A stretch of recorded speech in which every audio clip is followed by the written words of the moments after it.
짤막한 영상 안에 다 담지 못할 만큼 요즘 아주 이 이야기가 많이 퍼지고 있죠. 어제자로도 새로운 내용들이 많이 쏟아졌거든요. 한번 살펴보도록 하겠습니다. 자, 어제 이제 3월 1일자 조선일보 기사입니다. 기사 제목에서 보시면 아실 수 있겠습니다만은 교수 전원, 이 전원이 해당 학과 학생들을 대상으로 성추행 그리고 성추문 의혹이 제기가 됐습니다. 아니 이게 학교고 한 명이 아니라 전원이라는 얘기잖아요. 그렇습니다. 가능합니까? 이게 제가 지금 보고 있지만. 정말 이게 참 믿기가 어려운 이야기죠, 사실. 이 시작은 한 SNS를 통해 학생이 올린 이 미투 동참에서부터 시작이 됐는데요. 이 과가 이제 연극 영상학과인데 여자 배우들에게 뭐 새끼가 부족하니 성희롱도 하고 그리고 또 자기 치골까지 안마를 시켰다니 참 화가 나네요. 예. 아니 아까 전원이라고 했는데 보통 이런 분들 보면 자꾸 부인하더라고요. 부인하는 사람이 있었어요, 여기도? 의혹을 받고 있는 분이 지금 남성 교수진이 총 4명이라고 합니다. 이 4명인데 놀랍게도 전원 모두 사과문 발표를 했다고 하고요. 이미 사표를 제출한 교수도 있다니까 뭐 법적으로 명확하게 결론이 났다고는 할 수가 없습니다만은 스스로 잘못을 인정한 셈이라고 할 수가 있겠죠. 아니 미투 기사 볼 때마다 뭐 저도 그렇지만 모든 사람들이 그렇겠지만 부모님들 말할 것도 없고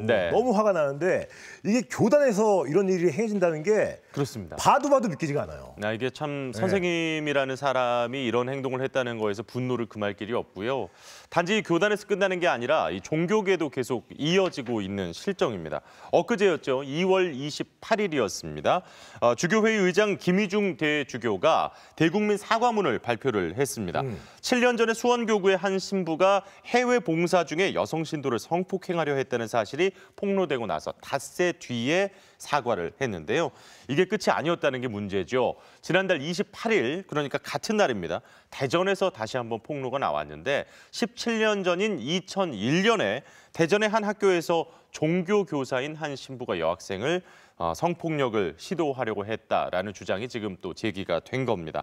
해당 신부는 한 방송사와 만나면서 본인의 잘못을 인정을 한 그런 상황입니다. 아니 어떻게 보면 이 성직자는 이 사회도덕의 최후의 방어선이잖아요. 그렇죠.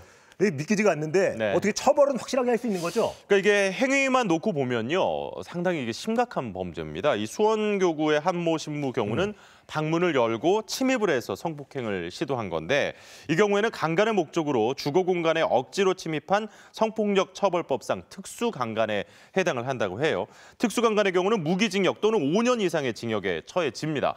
그런데 문제가 여기 있습니다. 이 신부는 현행법에 의한 처벌을 받지 않을 가능성도 있습니다. 아니 누가 봐도 이렇게 큰 죄인데 어떻게 처벌을 안 받을 수가 있는 거예요?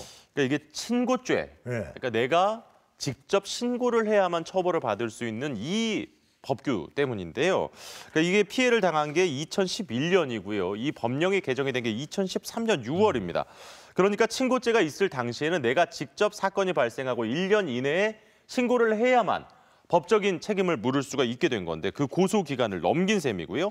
또 대전교구의 사례 역시도 2001년에 발생을 했기 때문에 이것 역시도 현행법상으로는